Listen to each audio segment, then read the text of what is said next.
नमस्कार साथियों। आज का हमारा टॉपिक है वाच्य। चलिए स्टार्ट करते हैं। देखिए, वाच्य, सबसे पहले वाच्य समझिए, वाच्य होता क्या है। तो वाच्य के द्वारा हम क्रिया में कर्ता, कर्म और भाव की प्रधानता को समझते हैं।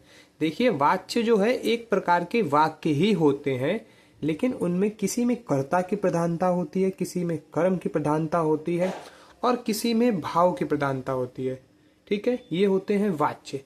देखिए, वाच्य पढ़ने से पहले मैं आपको कुछ चीजें क्लियर कर देना चाहता हूं। इसमें सबसे पहला है कर्ता,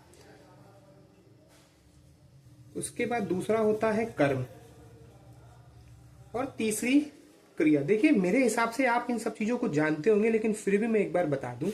कर्ता क्या होता है? जिसके द्वारा जिसने कार्य किया होता है, सीधे सीधे लिख लीजिए, जिसने कार्य किया होता है, जिसने कार्य किया होता है। उसके बाद कर्ता के कार्य का जो प्रभाव होता है वो वही कर्म होता है, और जो कार्य किया गया होता है, वह क्रिया होती है। कार्य किया गया होता है वही क्रिया होती है। आपको तीनों चीजें मैं समझाता हूं। जैसे मोहन ने आम खाया। देखिए, कार्य किसने किया है? मोहन ने। तो मोहन क्या हो गया? हमारा कर्ता।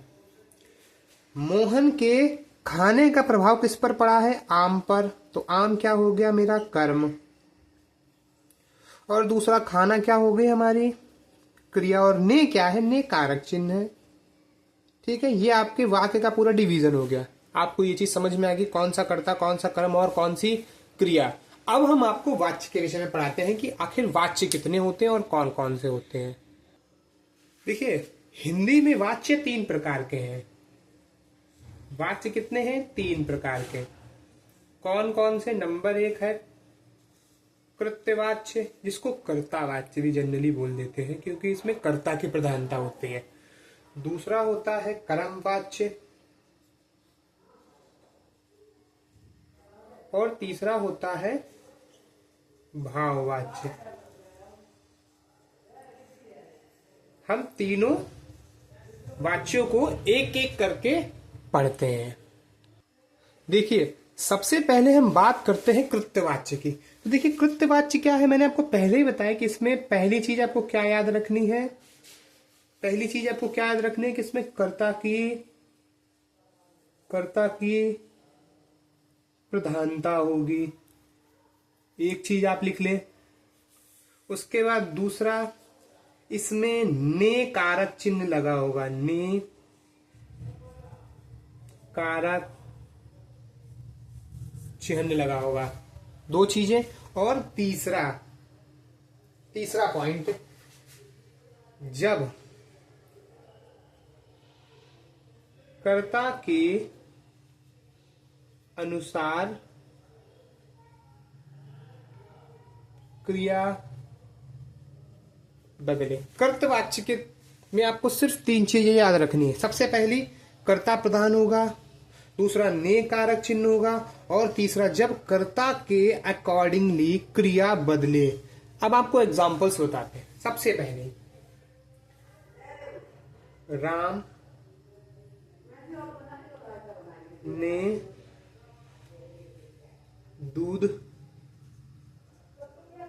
पिया। अब देखिए, इसमें राम क्या है? हमारा कर्ता है।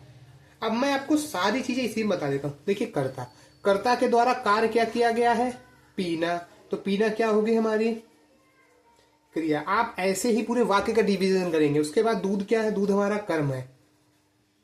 और इसमें कारक चिन्ह कौन सा लगा है? ने। तो देखिए, आपने ने देखा। सबसे पहले आपको वाक्य में कारक चिन्ह ही देखना। ने देखा तो आपको कर्ता की प्रधानता और कर्ता के अनुसार क्रिया बदल रही है चेक नहीं करना। आपने कारक चिन्ह ने देखा, आपने तुरंत यहां पर क्या लगा दिया? कृत्यवाच्य। लेकिन यदि आप फिर भी नहीं याद कर पा रहे हैं तो अब समझिए इसमें क्या क्या चीजें हो रही हैं। देखिए, सबसे पहला मेरा क्या है? राम के द्वारा एक कार्य किया गया है जिसका प्रभाव किस पर पड़ा है? मिल्क पर। आप समझ रहे हैं ना? तो इसमें जोर किस पे दिया जा रहा है? इसमें मिल्क पर नहीं जोर दिया जा रहा है, इसमें राम पर जोर दिया जा रहा है कि जो दूध पिया गया है वो राम के द्वारा फिनिश किया गया। आप समझ रहे हैं ना? प्रभाव आप समझिए। ने कारक चिन्ह लगा है कृत्यवाच्य, उसके बाद आपको मैंने समझा दिया है कि प्रभाव कैसे और क्या क्या पड़ रहा है। एक चीज आपको ये एग्जाम्पल समझ में आया, उसके बाद हम इसका एग्जाम्पल और एक ले लेते हैं। जब कर्ता के अनुसार क्रिया बदले, सीता ने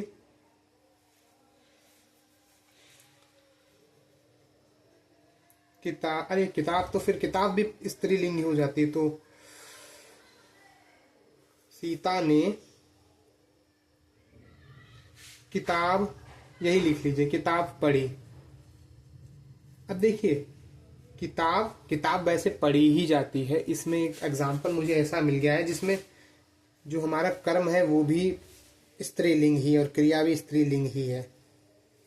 या हाँ, सीता ने साइकिल चलाई, सीता ने साइकिल भी नहीं, हाँ याद आ गया। देखिए एग्जाम्पल ले लिए, सीता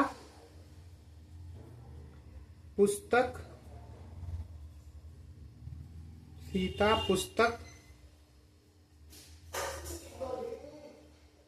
पढ़ती है। अब आप देखिएगा इसमें आपको ने कारक चिन्ह कहीं नहीं दिख रहा है। आप देखिए इस वाक्य में ने कारक चिन्ह नहीं है। फिर आपको ये तीसरा वाला लगाना है। सबसे पहले आपको देखना है कर्ता क्या, कर्ता हमारा सीता है, सीता के अनुसार क्रिया क्या है, पढ़ती है।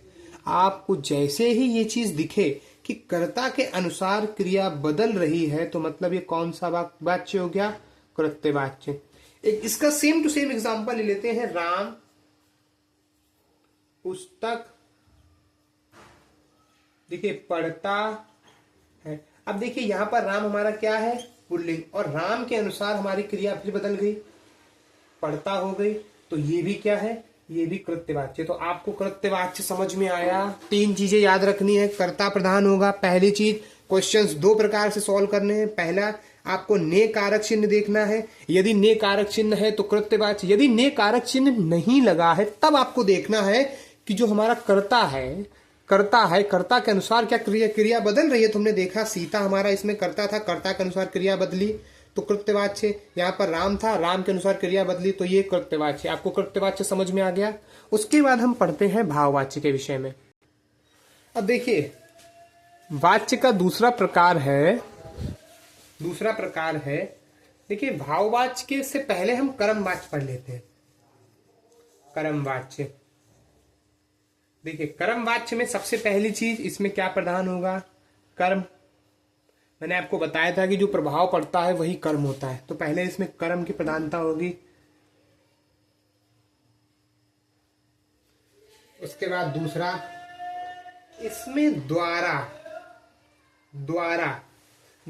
का या तो सेंस आएगा या तो आपको स्पष्ट द्वारा लिखा मिल जाएगा, मतलब द्वारा आपको वाक्य में मिलेगा, द्वारा या के द्वारा। और उसके बाद तीसरा, इसमें कर्ता एब्सेंट होता है, कर्ता या तो एब्सेंट होता है, ठीक है, इसमें कर्ता एब्सेंट होता है। अब क्वेश्चंस कर्म भाव के देखते हैं। जैसे एक मैंने एग्जांपल लिया है, रावण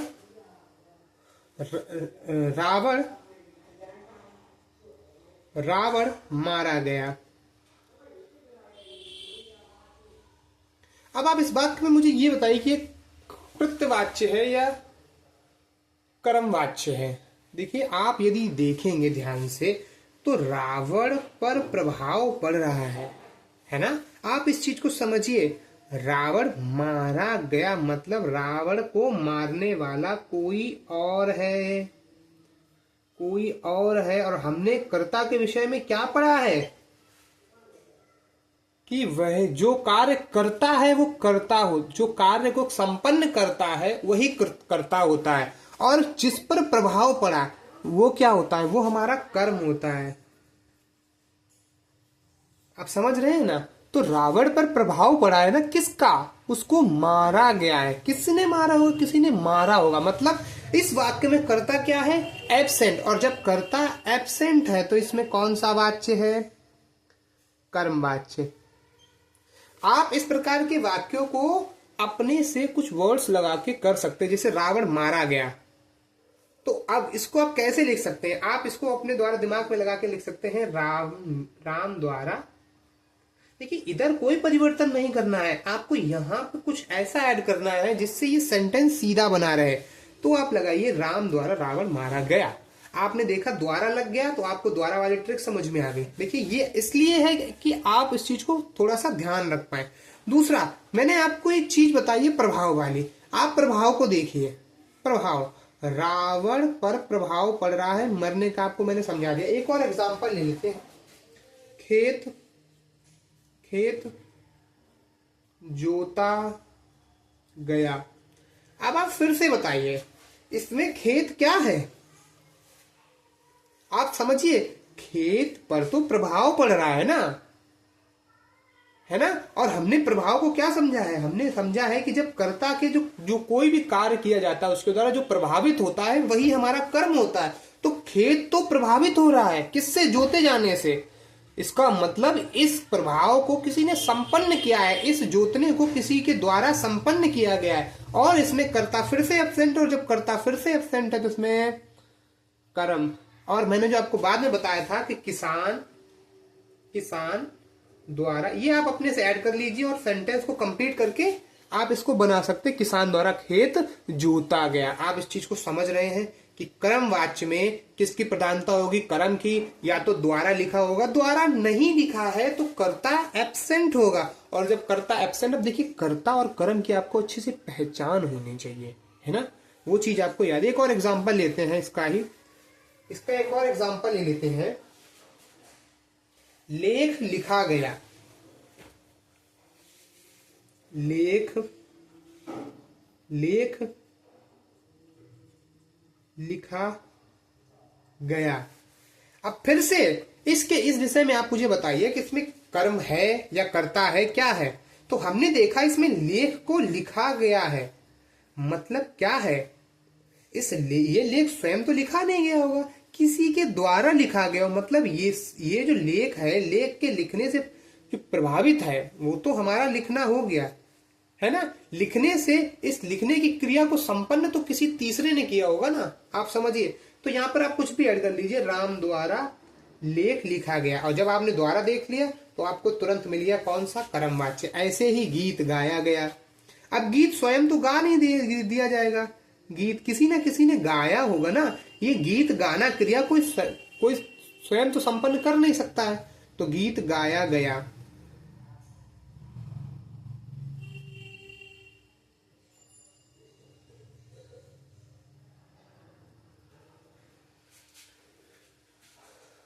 अब आप इस चीज को समझ रहे हैं ना, कर्मवाच्य आपको समझ में आ गया, इसमें कोई समस्या तो नहीं है।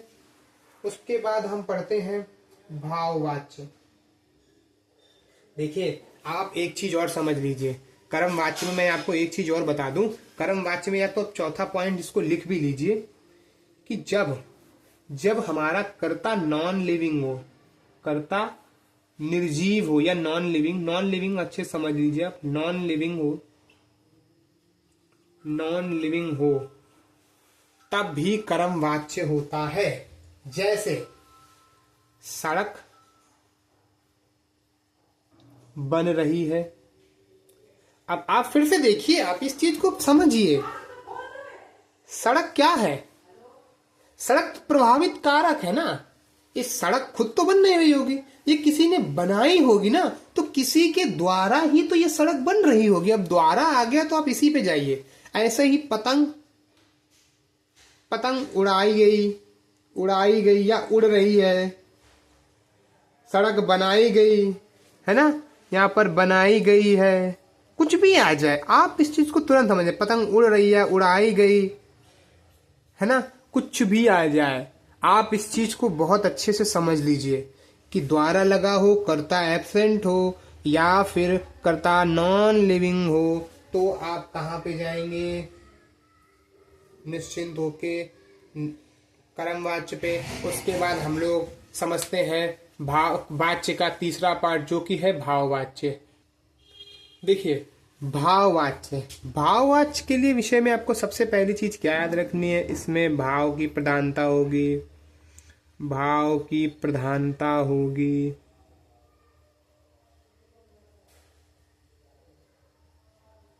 पहली चीज।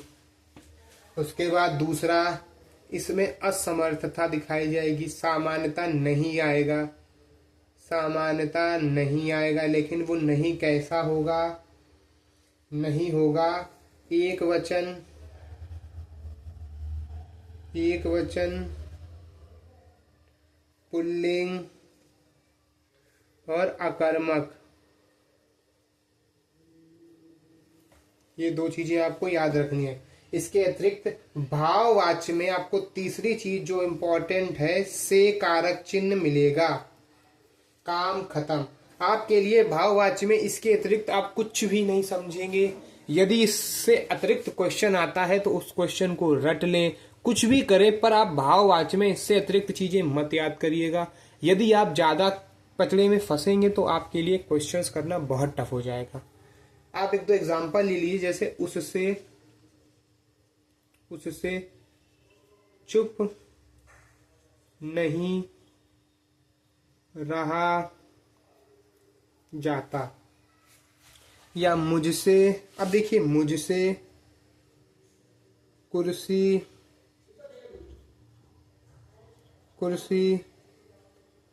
टूट गई। अब आप इसमें देखिए, इसमें आपको से परसेंट मिल गया, लेकिन आपको नहीं मिला है।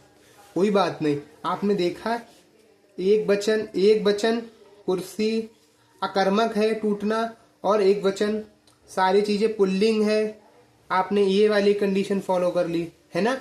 नहीं मिला तो ये कंडीशन फॉलो हो गई, उसके बाद ये भी कंडीशन फॉलो हो गई। तो आप ये चीज समझ रहे हैं, कोई समस्या तो नहीं। से कारक चिन्ह मिलेगा, नहीं मिलेगा। यदि नहीं भी नहीं है तो एक वचन पुल्लिंग अकर्मक है। आप देखिए, क्वेश्चन को देखिए, भाववाच्य, भाव को समझिए और सीधे क्वेश्चन को टिक कर दीजिए। एक दो एग्जांपल्स और ले लेते हैं हम, जैसे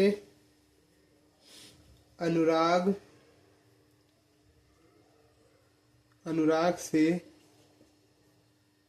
पढ़ा नहीं जाता। अब आप देखेंगे, पुल्लिंग, एक वचन, अकर्मक, नहीं भी मिल गया। आंसर क्या है? भाववाच्य। मेरे हिसाब से आपको वाच्य के रिलेटेड तीनों प्रकार मैंने समझा दिए हैं। कौन कौन से? कृत्यवाच्य, जहां कर्ता की प्रधानता होती है, कर्मवाच्य जहां कर्म की प्रधानता होती है, और तीसरा वाच्य मैंने बताया है भाववाच्य, जहां पर भाव की प्रधानता होती है। आप इसको एक बार देखिए, उसके बाद क्वेश्चंस की प्रैक्टिस जरूर करिएगा। यूट्यूब से, बुक से, आप जहां से प्रैक्टिस कर पाए। 5 मिनट हर टॉपिक से 5-5 क्वेश्चंस करिएगा, नथिंग एल्स। आपका बहुत आराम से वाच्य तैयार हो जाएगा। कुछ मिस्टेक हो गई हो, कुछ छूट गया होगा तो जरूर बताइएगा। तब तक के लिए धन्यवाद।